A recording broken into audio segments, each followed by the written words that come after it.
Hi Carly, hi Ahava. Hi, how are you? Doing well, how are you? It's nice to meet you both. Nice to meet you too. I'm excited for this. It should be fun. Yeah, me too. Super excited. I'm so glad that we could have so many people come together. I think it's going to be a really awesome conversation. I know. I don't know how we're going to get everybody's thoughts into one meeting. It's A great really having good moderator. you. Yeah, there you Yes, go. and we have if I don't know if you've met our uh, our rock star Shauna Medell, but she'll be leading the discussion.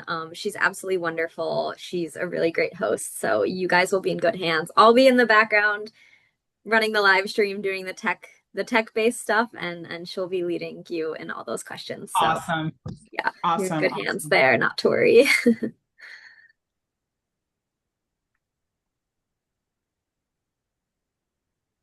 I am just going to be doing some stuff to set up our live stream, so don't mind me. Hi Lori, nice to see you. How are you? Hi, how's it going? Going well. Have you all interacted with each other before? I know we have some people here from different sectors. I don't know I if you know know. Ahava, but I have not met Renee and Carly. Great to meet you. You too.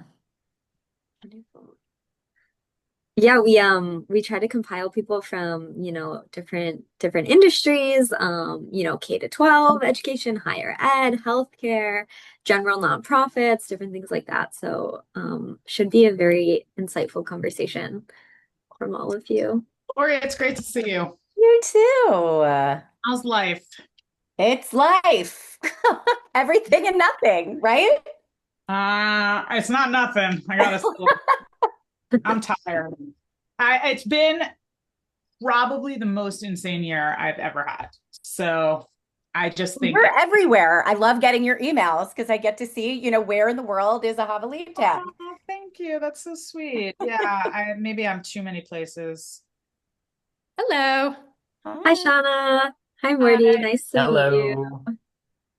Nice to see some of you again. Nice to meet you. Lori, it's been a while since I we've since we've seen know. each I other. miss you. I know I miss you too. Come to Memphis. I don't know why you would, but come to Memphis. Okay.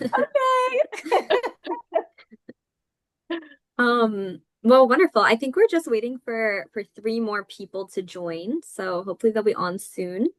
And then I have a little bit of info I'm going to give you all, and then I'll turn you over to the very capable hands of Shauna. Shauna, I don't know if you want to introduce yourself. Yeah, sure. Well, hi, for those of you who don't know me, I'm Shauna. I'm Storyraise's content director. I've been working with Jeff and Josh for many years in different iterations of their companies and ideas, and I'm excited to really be spearheading our content team. So we're hoping to do a series of these webinars over the next year. We have a goal of doing over 20. So hopefully they all come to fruition. It's a big goal for the year. But yeah, if anyone has any questions or just wants to chat for the next 9 minutes to get the ball rolling, we could do that. We got some time. It's nice to meet you. Yeah, it's nice to meet you too. Hi, Elizabeth. Hi, Ankit. Hey, hi Diona. How are you? Good, doing well. How are you? Good. Hello. Hi. Just Um, fighting the urge to not call every problem a 2026 problem.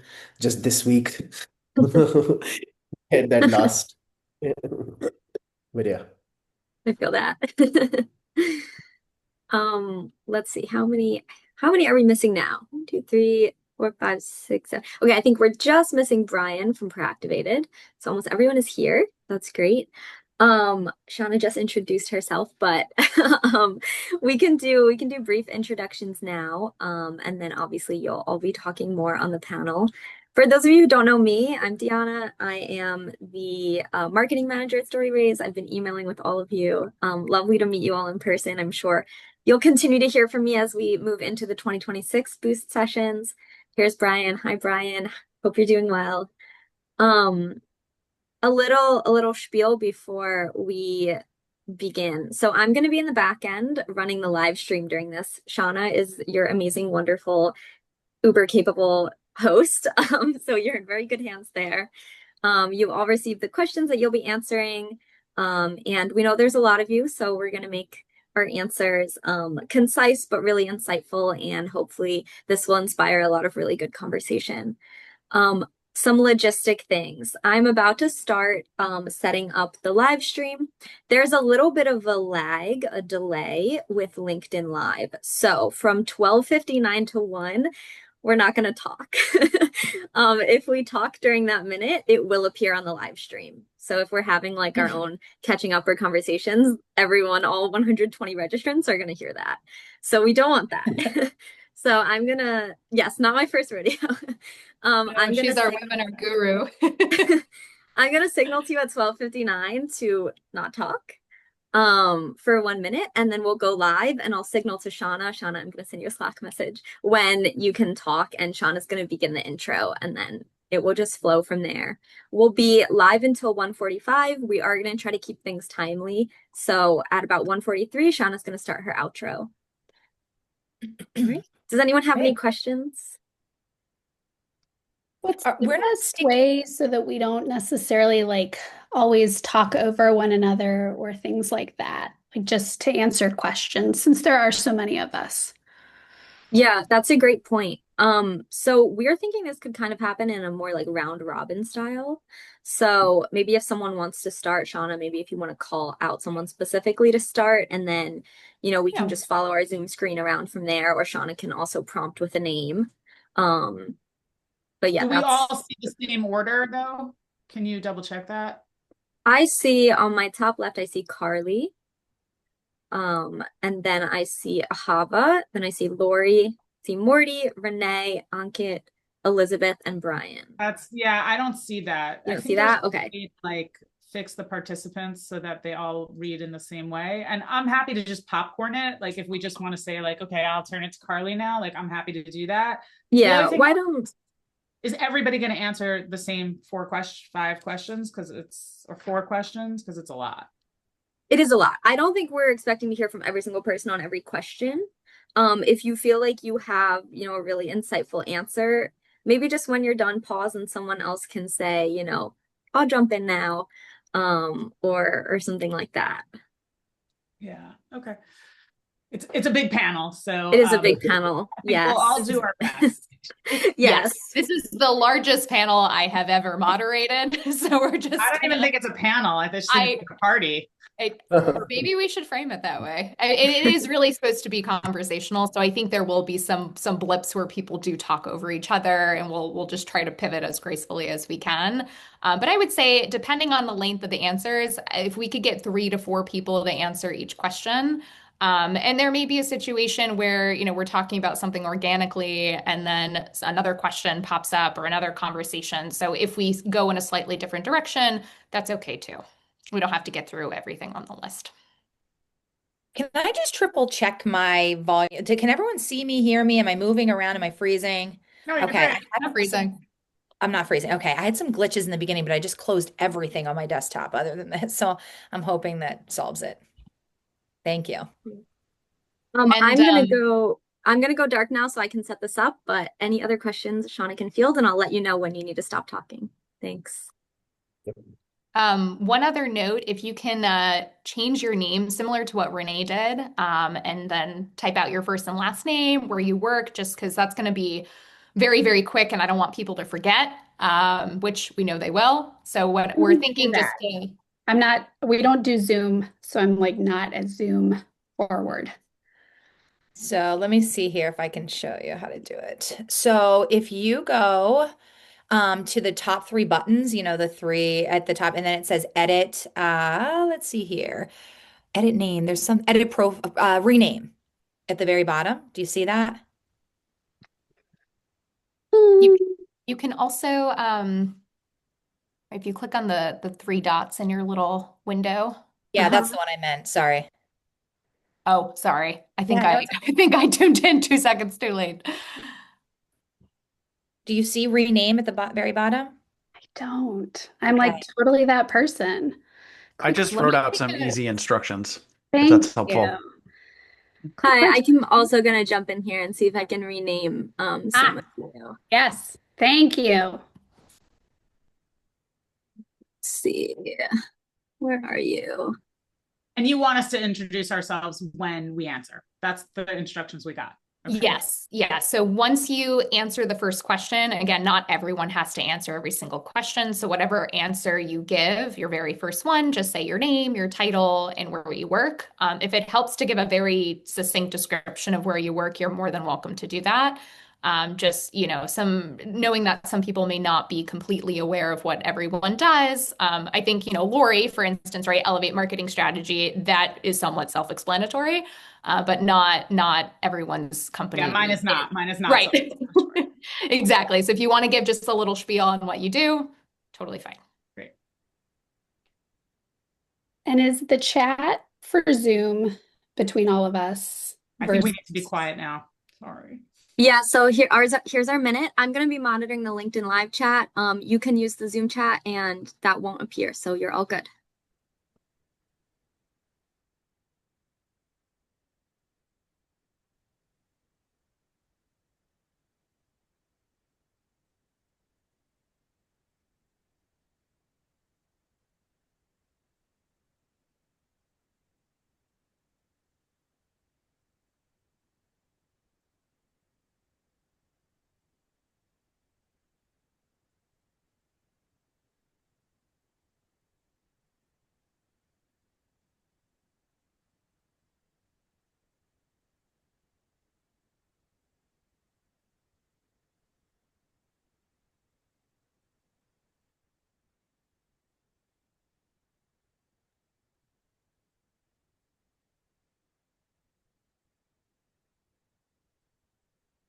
Hi, y'all. I'm Sean Medell, Storyraise's content director, and I want to welcome you all to the very first installment of Storyraise Boost, which is a fast-track virtual learning series that'll go through 2026.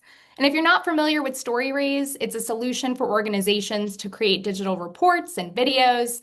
And by doing so, you increase engagement with your donors and you raise more funds. That's the crux of why we exist. So if you're interested in poking around and checking it out, put your email in the chat for a free 30-day trial of our report builder. Now on to the very topic of the day. Today we'll be chatting about how to turn December donations into January stewardship. As we're deep into December, I'm sure many of you are focused on stewarding those end of year gifts to make sure that you're set up for success in the new year. But what happens when January comes, right? When all of the hubbub is over, then what do? It can be a real challenge to keep your donors' attention and also to tell them about the difference that those end of year gifts are starting to make in your own community. Luckily, we have a stellar panel of experts with us, a mighty panel of 8, or maybe a party of 8 at this point. They're here to share their insights and their advice. So panelists, before you answer your first question, I'm just going to ask that you say your name and your title and where you work. And we'll go ahead and jump right in. So very first question for you all. Come January, a lot of organizations will still be catching their breath from end of year and the really intense push to meet those fundraising goals. So keeping that in mind, what stewardship action should they prioritize on January 1st at the very start of 2026?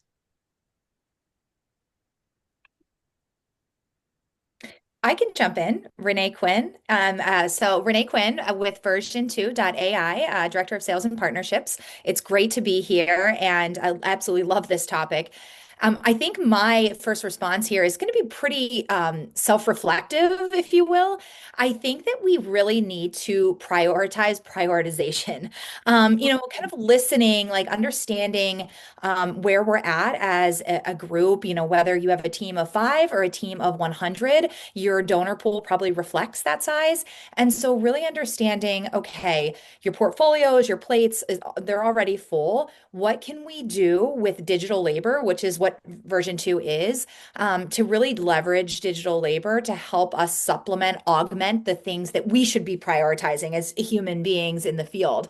And so really kind of thinking through that on like, what should I be focusing on and putting first things first, and then leaving the rest for an opportunity for technology. And so we are an autonomous fundraiser. That's what we partner with organizations to bring on to their teams. And so I really encourage people to kind of think think about that from a staffing structure, what can you be focusing on from a one-to-one stewardship perspective? And then thinking about the rest of the pool of donors and where digital labor and managing them one-to-one versus mass communicating with them could help steward and cultivate them throughout the year, in a traditional moves management strategy. So just really trying to figure out like what should be coming first for you, and then what can the rest be left with in digital labor.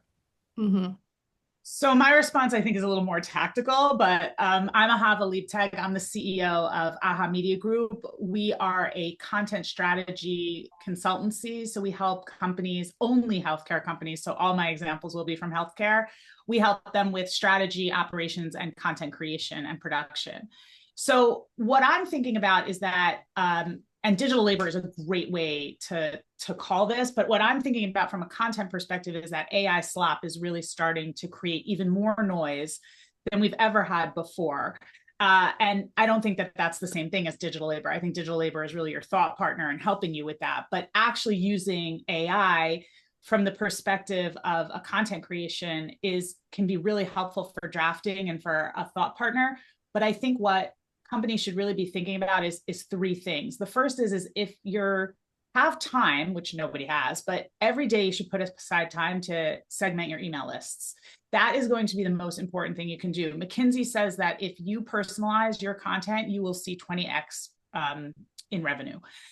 I mean, that's unbelievable. Like, who wouldn't want that? So that's the first thing I think you should do, is really spend time with that. And AI can really help you, I think, segment those lists and figure out who these people are from a psychographic, not just donor size, but really what they're looking for. The second thing I think you should do is create a year in review. So HCA Healthcare does this really beautifully. They have a 3-minute video on YouTube that you can watch about what they did in 2024. And I assume that they'll create the same thing for 2025.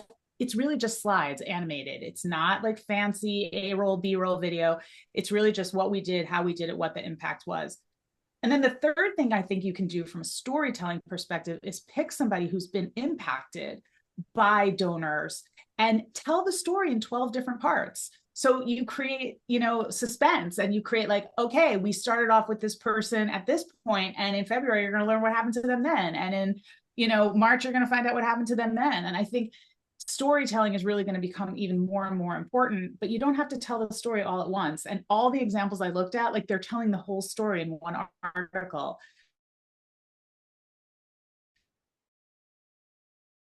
Break it up, make it a series, make it a year. We're back to serials. I'm happy to piggyback off of Ahava if you're finished. I'm Elizabeth Botneri. I am part of the marketing team here at Blackbaud. I specifically support our K through 12 private and independent schools, but can obviously speak to the nonprofit, social good, fundraising, landscape at large. But as a former teacher, I am going to put on a little bit of my school lens.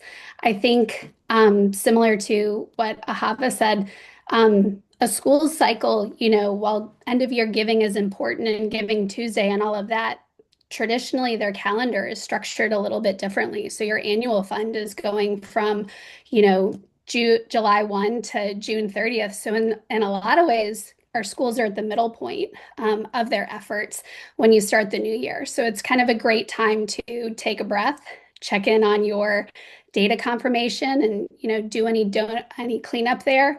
Make sure that your team, both from a digital standpoint and also just like a human standpoint, how are they feeling about their portfolios? How are they progressing towards those goals? Do you need to make some shifts and some assignments? And how can you use the technology that's built into your solution or that you're augmenting with your solution to make sure that you are spending the right time on donors that might have come in at the end of the year that maybe you haven't interacted with, yet? And I think last but not least, sending some sort of, here's where we are right now, kind of state of the union. Here's what your unrestricted gifts have allowed our school to do. Here's where we're, making some progress. And gosh, it would be great if you could help us, continue to progress. I'll add one additional thought. I'm Lori Ehrlich, founder and chief strategist of Elevate Marketing Strategy. I work with nonprofits, schools, and camps on audience research, messaging development, marketing strategy, and implementation. I think in early January, we're looking at a couple of different things. What is that immediate impact that you're sharing? Ahava mentioned a year in review. Sometimes it takes a little while to put something like that together. So, can you quickly develop an infographic that really, really punches home that impact of your giving from 2025? Also, your major donors, who are they? Pick up the phone and call them. Are there mid to high level donors that became major donors, however you define that? Make it known how appreciative you are. And of course, your first time donors, whether it's a focus group, a survey, picking up the phone and calling them, what prompted them to give, what inspired them to give, and really set the stage for them to continue to give throughout 2026 and beyond. The great note to end on and transition, I think, into our next main question, where I see a lot of nonprofits struggle is how do they segment their list differently? How do they segment their donors differently in the new year as opposed to how they did so during end of year? Because there's a slightly different ask now. So what have you found to be successful in either your own organizations or how you're guiding organizations to do better in that area? And whoever wants to kick us off. Oh, I see lots of people unmuting. Carly, why don't you go ahead and start? All right, thanks. Great to be here. My name is Carly Berna. I'm the head of marketing at Virtuous. Before this, I was 10 years in the fundraising seat, so have been making these decisions myself as well. But I think, like you, even when you quoted McKinsey, I think it's really important to make sure that we're segmenting our donors. I think just three tactical segmentations. One is first-time donors, those who have never given. I really love what we just talked about impact reports. But I think this is also a great time to introduce your organization, whether that's a video or something from your CEO that's like, hey, this is who we are. This is all the things that we do. So first-time donors, repeat donors, so those who are just continuing to give, reminding them how important their gift is. And then third, those who lapsed and then started giving again. So maybe they haven't been giving for a year or more than a year. Again, you could do kind of a, hey, thanks for coming back. This is what's happened in the organization, since maybe you gave last, some exciting impact, highlights, projects you've been doing. So first time, repeat, and then those who lapsed and then are now reactivated, I think are great segmentations. I'm happy to jump in and build off what Carly shared. Hi, everyone. I'm Morty Wallfish. I'm the Chief Advancement Officer at Leading Edge. We are a nonprofit that helps the entire Jewish nonprofit ecosystem become better places to work, lead, and serve. And I'll share, I think we think about it a little bit differently. I think end of year segmentation is really about like likelihood to give and recency. And I think in January, the lens should really shift to like likelihood to deepen. And so we look, for example, at motivation. Why did they give in December? Was it gratitude? Was it crisis? Was it, annual loyalty? Was it, for tax reasons? And I think January is a really great time to follow up by motivation and not just by gift size. And I think actually building on what Carly said, by journey point is also like a really, really useful way. So, right, what do first time donors need? Usually affirmation, orientation, and repeat donors really need a sense of kind of progress. And so I think it's really about kind of nurturing and building off what happened in Great point. Thank you. Ahava, did you have something to add? I think I saw you unmute. I did, and I actually thought what everybody said was so great. So I was just listening. I can go next. Hey everyone, I'm Ankit. I work with Almabase as the manager of customer success. I've been with Almabase for about 4 years now, so I've worked with over 100 customers in helping them sort of plan their giving day and how they use Almabase, and of course also once the giving day is done, how to make sense of the data, right? So one of the things that I think we could be doing differently in January segmentation as opposed to end of year is segmenting beyond just donors to look at people who volunteered for you, people who didn't make a gift but were influencers for you, were sharing your pages, right? So that now is it's early in the year, it's a good time to now build on that relationship so that by the time the next cycle comes, they're your donors, right? So it's not just basically maximizing your impact, donors over dollars, right? So having a larger donor pool the next cycle comes, right? I might jump in, just round this out. I think that similar to Carly, I came from the fundraising background for the last 15 years of my career. And I always would like pat our nonprofits on the back. We do a really good job of segmentation, leveraging AI enablement, using all of these great tools. But still, our kind of plates haven't really changed from December to January. You know what I mean? Like we still have the same tasks, like we still have the same portfolio size, we still have all these things. And now all of a sudden, whether we're adding in some of the donors Carly touched on, like lapsed donors that came back, new donors. And so really trying to think about with these smaller teams, we always overestimate like what we can do in a day and underestimate like what we can do in a month. And I think it kind of goes back to basics here, like those simple emails, just saying hello, like dropping in and saying hi and making sure we're hitting those 12 touch points within, a 12-month period of time. Again, back to basics. And sometimes donors just want to be heard or seen and not necessarily needing, all of the hoopla that comes with, making a gift. And I think that there are obviously autonomous fundraising is one, but an opportunity to manage these donors when you just won't have the capacity to do that. And so I always kind of just bring us back in that like all of these things are incredible and we're doing them every day, but we have to be realistic that come January, our lives haven't really changed, in terms of like what we were already tasked with doing those 12 months before. So I think that's just a good thing to kind of self-assess in what you're doing. I love that. I'd love to jump in just on this overall theme of continuity. Hey, everyone. My name's Brian, head of marketing at Practivated. We are a new product in the market. So if you haven't heard of us, we are a fundraising readiness platform that leverages AI coaching conversations. It's all voice activated AI to help fundraisers be more prepared for high stakes conversations. So I think I bring a little bit of the very, very nuanced individual one-to-one relationship building. And I think continuity has two sides. Like everyone's saying, like your donor's journey is continuous. You are in a season where we have an increased volume of incredible intent signals that we can learn from where donors are spending time on your website to what motivated them to give during the giving season. So how can you just create more relevance and continuity, especially when you're picking up the phone and building those one-to-one relationships? And I think the other side of continuity is just what Renee said, and it's about our internal fundraising team. And something that we see in the data here at Practivated from users in our platform is that when we say fundraising readiness, I think sometimes at face value that can maybe land the wrong way. And I mean, I'm talking about highly skilled, seasoned professional fundraisers.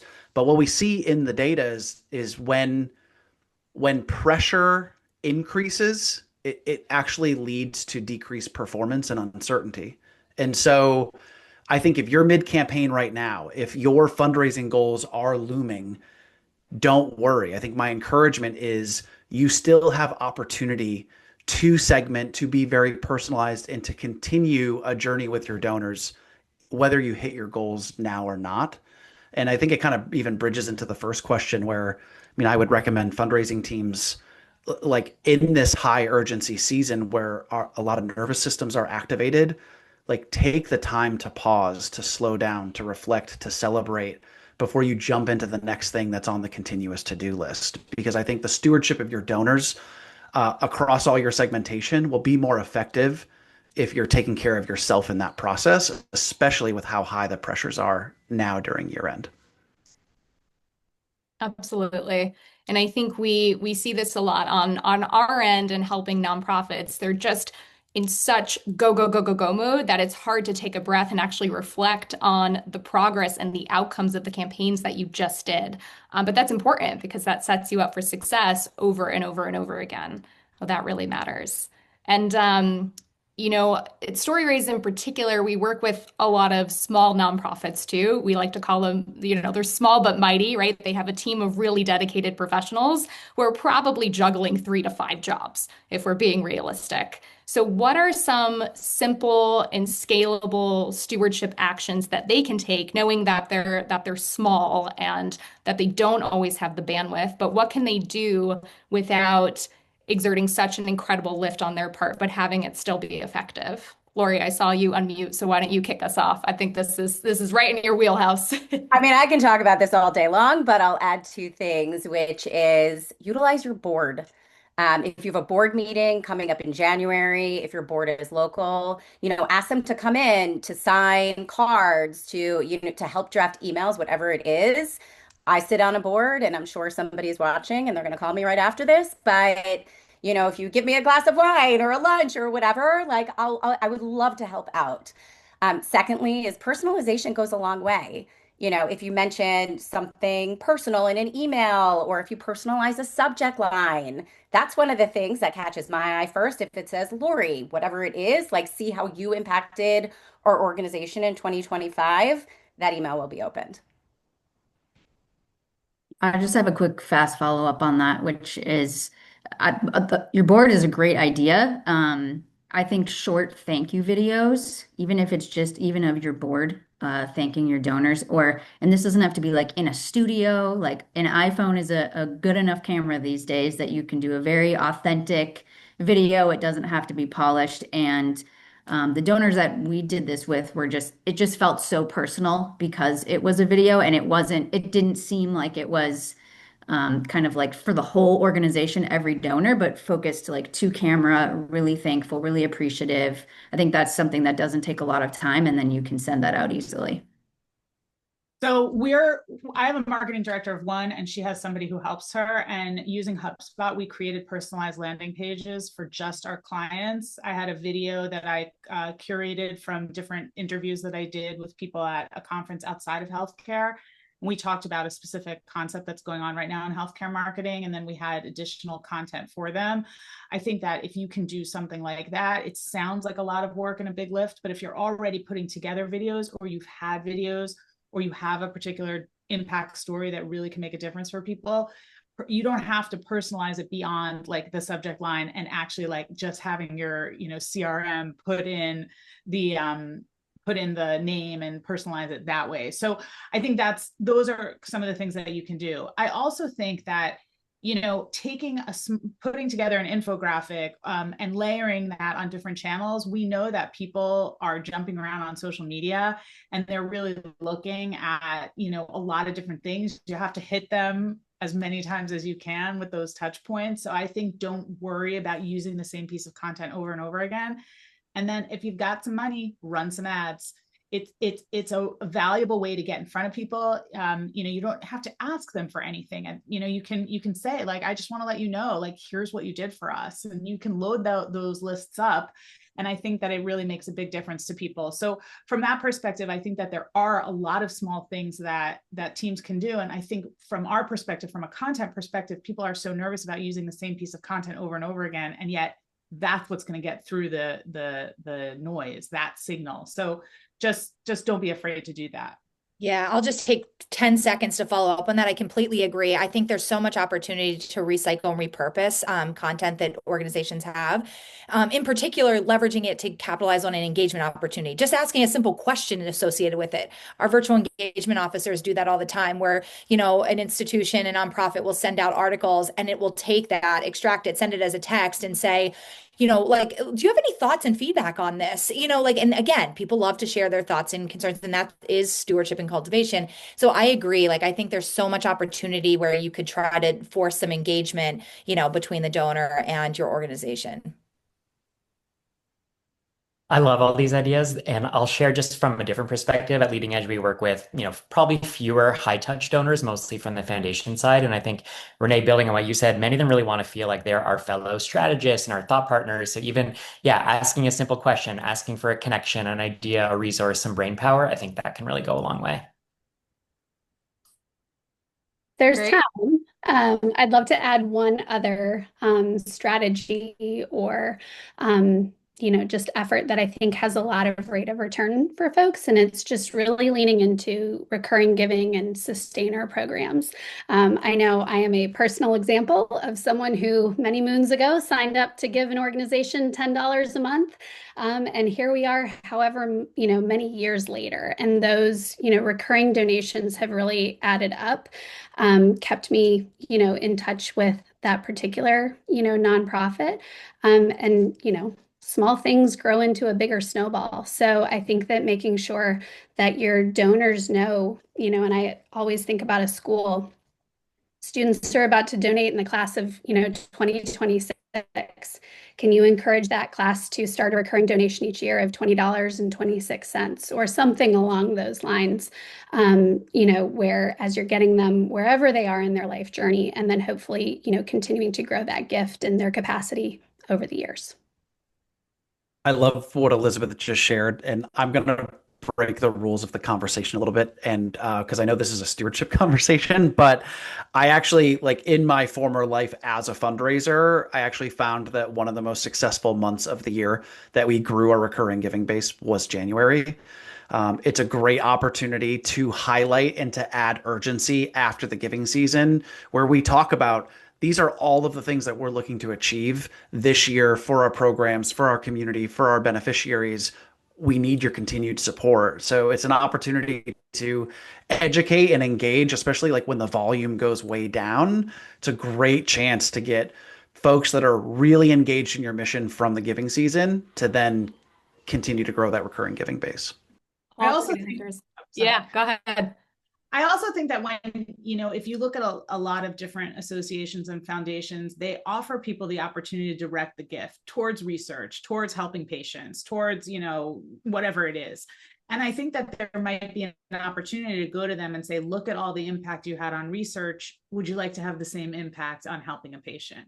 So I think that there's an opportunity to grow the gift, even just by a little bit, like you said, $10 a month. I mean, that's a lot of money when you calculate it over a significant amount of years. So I think that just even saying to them, like with an additional $25 to your gift, you could impact even more people and even more of what we're doing.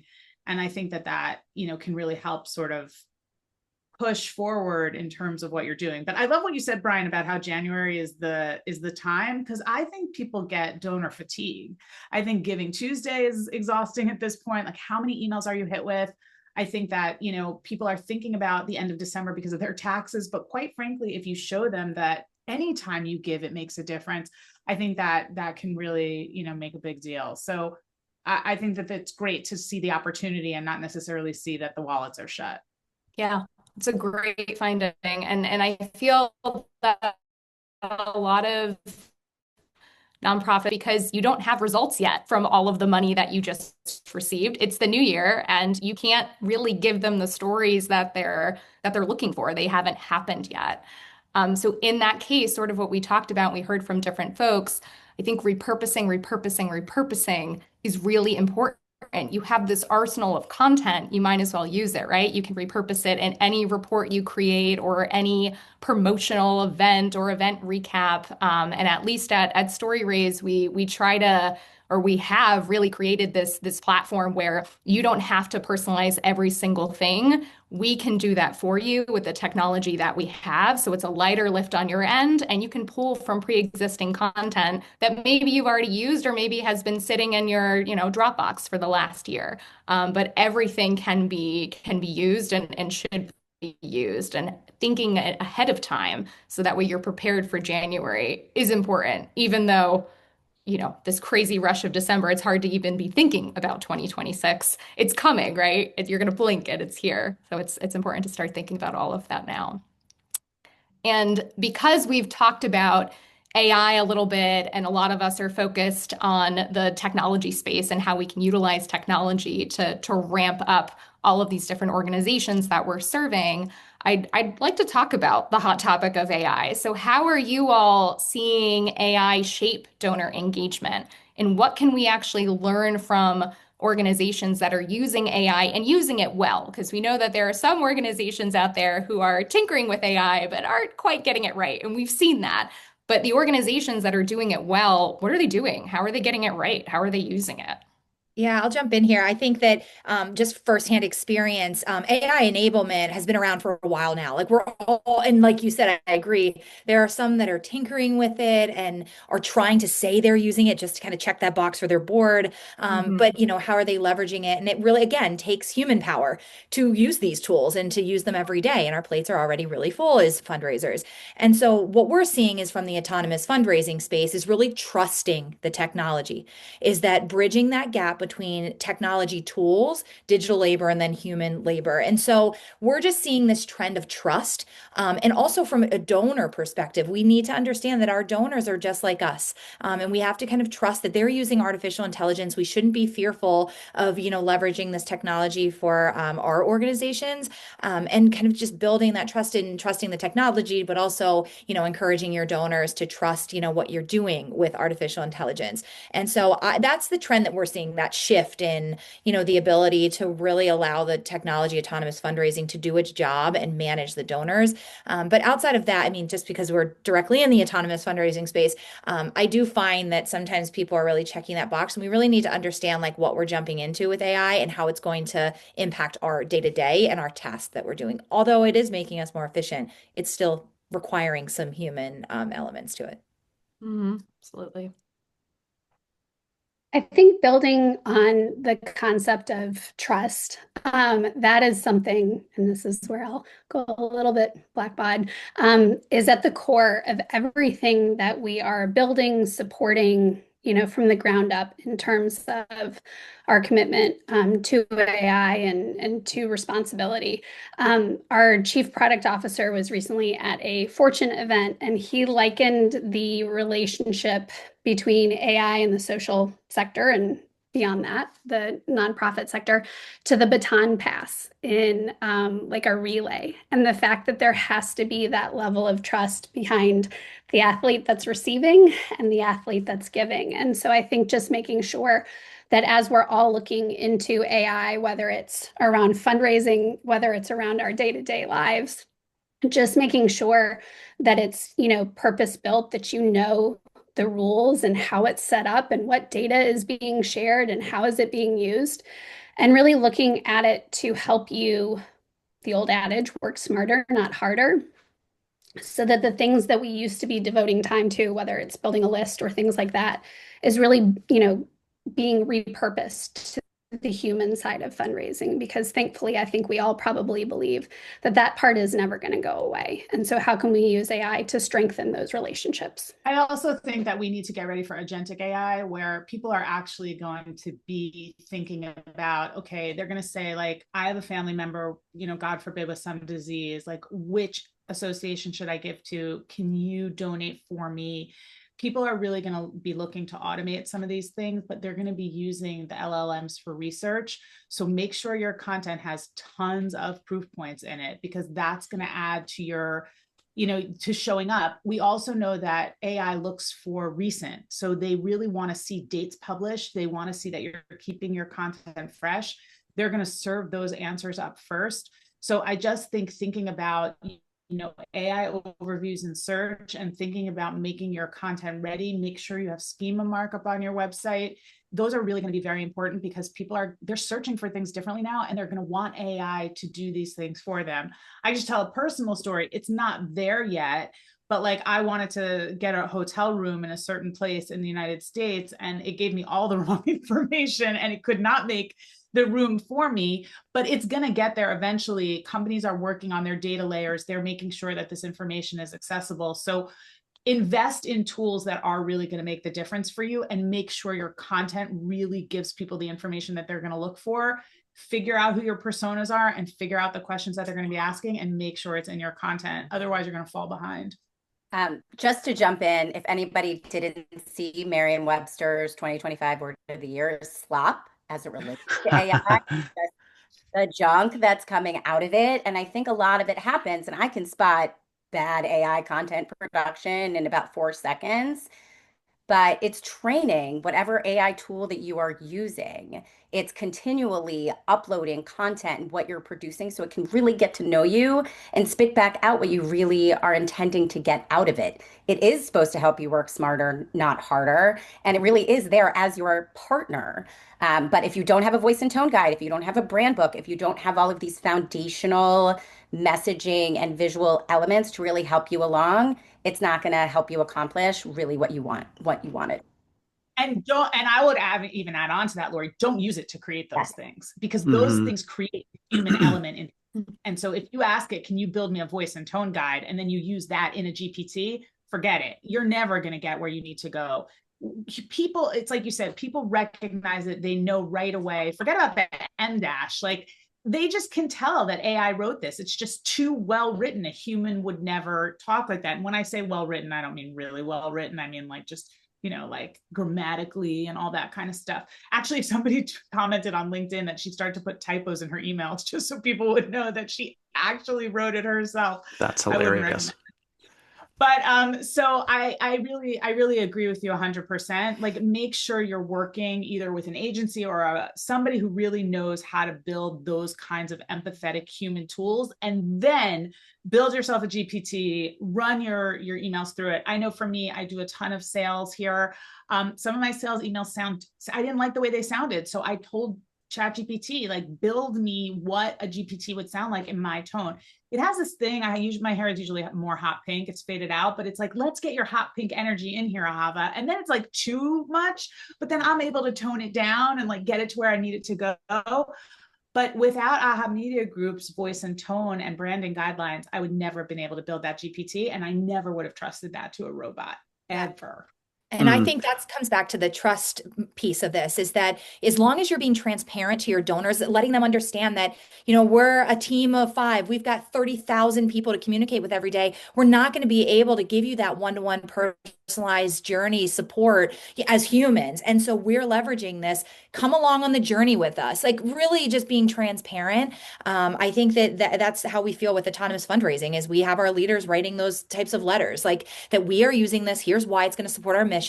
Give us your feedback. Let us know what you think. And so anyway, I think you just touched on that, is like, just say it, just say that we're leveraging. Also, your impact will be doubled because we're not spending money on X, Y, and Z. I think that's also the really important connection to make. Like, we're doing this to save time and efficiency for everybody in this organization, you included, because you're our partner. Amazing. I have one like tactical add-on to this thread, just kind of bringing a marketing perspective. And I think it's helpful to know that, right, the search algorithms are shifting rapidly, and Google is prioritizing a framework that's called the EAT framework, EEAT. It stands for expertise, experience, authority, and trust. That is the most searchable, findable content. And guess what? You have program experts, beneficiaries with lived experience, internal experts at your organization. Source all of your content from that authority. Interview them and syndicate it, and let it fuel your marketing engine to keep donors educated and engaged. It is the highest value, simplest, most scalable way to create high value content rapidly. So that's kind of like one tactical suggestion that's top of mind, on this thread. And then my second point is I wanted to give another example of, how nonprofit teams and fundraising teams are leveraging AI. And, here at Practivated, what we're seeing some incredible impacts in terms of leveraging AI to improve, not replace, what I would call the most irreplaceable function in fundraising, which is the art and magic of human connection and relationship building. And so we have fundraisers that are in our platform practicing high stakes objection handling. How do you how do you react to a no and use it to develop a conversation further? How do you go from just going into continuous relationship building into a transformational relationship in terms of giving? How do you actually naturally make that transition?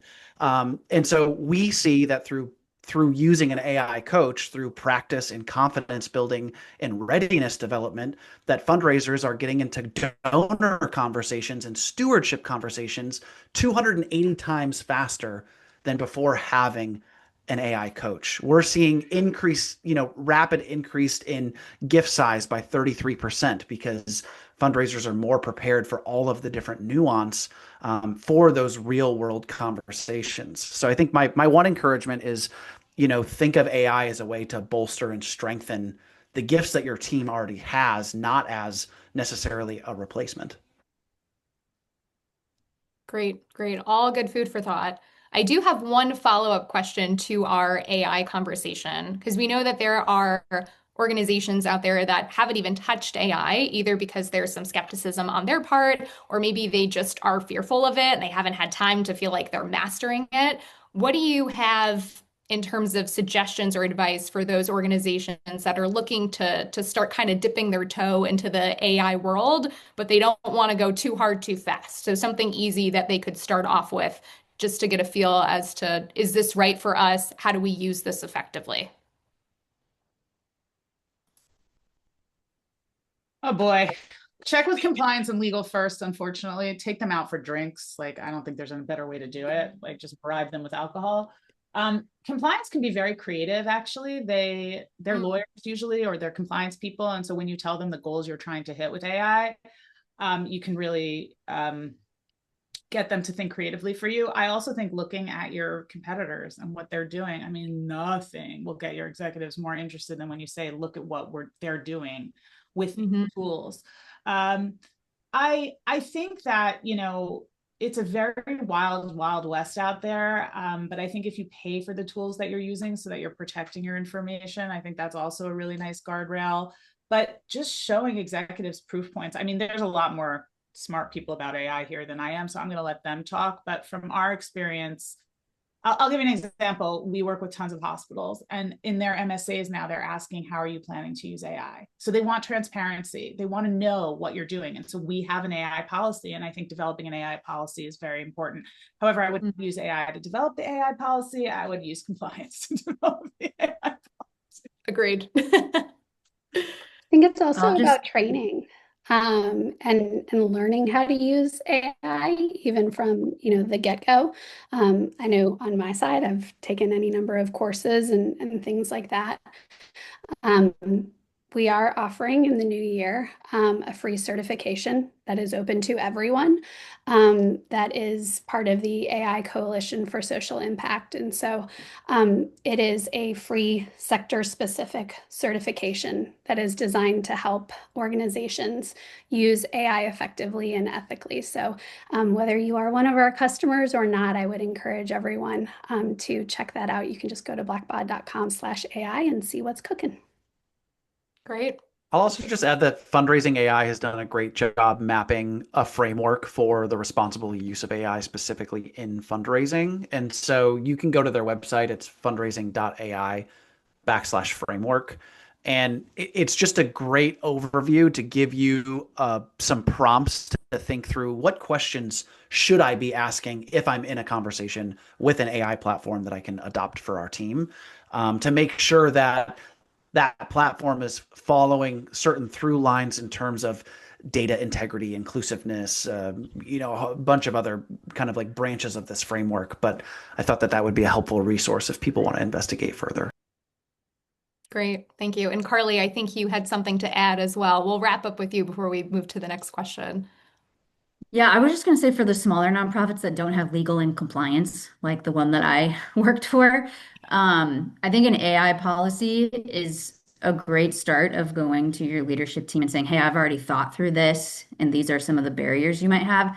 Second is I would start with the thing that's taking your team the most time and try to solve for that. So just at the organization I worked at, like content review took forever because it was written in the CEO's voice and there was layers of review. So if I would go back now, I would make a GPT based in his voice and upload all of the content that is public. It's not private information. He's written books and live on the website, and show him or whoever that, we can save time by using something like this, and it's all public information. We're not putting out donor information or anything like that. And just start small with, this is how this can save time for our team, and then kind of build use cases from there. And I would just point out ROI. I mean, if you can show ROI, I think that is critical, especially if you're trying to pilot something for the very first time. So any chance you can do that is good. Great. Thank you all. And we have one more question, and I'm on the clock for 2 minutes, so we'll go really fast. So I'd like to just quickly touch on trends. Let's figure out what's the emerging trend in donor behavior or technology? We can even keep it in the AI sphere. Do you see shaping stewardship in 2026? I'm just going to jump in here real fast. And I think this kind of summarizes what we've been saying, but like the idea of radical personalization, I think we're all used to that as consumers. and donors are expecting that too. So instead of generic mass appeals and communications, they're expecting you to know pretty much everything about them and talk to you in that same way. They want to know where their dollars are going. Mm-hmm. I mean, not that they never did before, but now with the rapid increase of information, I think that they expect that continuous communication, especially if they're large donors. Right. That ongoing stewardship is so critical. You can't just disappear for months and then come back with another ask. They're going to be like, where are you? And what have you done with my money? Yeah. Elizabeth? I think just going back to like the balancing act between the person and the AI. I think we all know for the most part that AI is, powering something, and I think it's going to be continuously important for people to feel like there is a person behind the conversation, behind the ask, behind the action as well. Okay, we have time for one more short answer. Brian, take it I away. I think what I'll just drop is that when we think about donor behavior is a response to fundraiser prompting and behavior. And so our donor engagement, our stewardship, and raising more money is inherently linked to how our fundraisers show up, think, and feel. And so I think that's just the other side of the coin that we need to think holistically about. And technology can and can't help in some ways. So. Yeah. And I think, and with the one-on-one, it's being responsive. If you're going to engage your donors, a group of 1,000 of them throughout the year, once a month, like you've got to be ready to manage that responsiveness and back and forth communication. And so, as we think about that personalization, engaging with them, how much can we take on? And I think that's where all of these different tools can really support that. Yeah, great. Well, thank you all for such a wonderful conversation. We appreciate your time and your insights. Again, I know this is a crazy time of year and you took 45 minutes out of your Insane Wednesday to be with us, so thank you. If anyone wants to learn more about our panelists or any of the companies that they work for, we'll put their website links into the LinkedIn live chat so you can take a look at those a little later.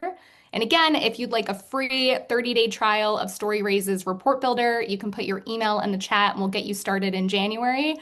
Speaking of trends, this is really a trend that we're seeing. A lot of nonprofits are going digital, and now is the time to jump in and also go digital. You'll save money in the long run. No more very lengthy printed reports that get thrown in the trash or sit on someone's desk collecting dust. So it's the time to make your lives easier and also to just try something new, to innovate, and to do something exciting. So with our report builder, again, you can create reports that'll help you increase that donor engagement and help you ultimately raise more money. So treat yourself in the new year to a free trial.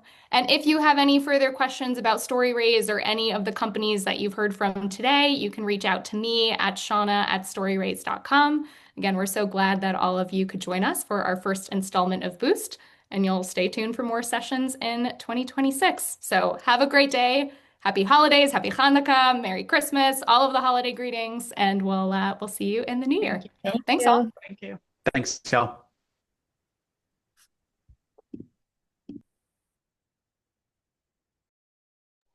Okay, our live stream has ended. Thank you so much.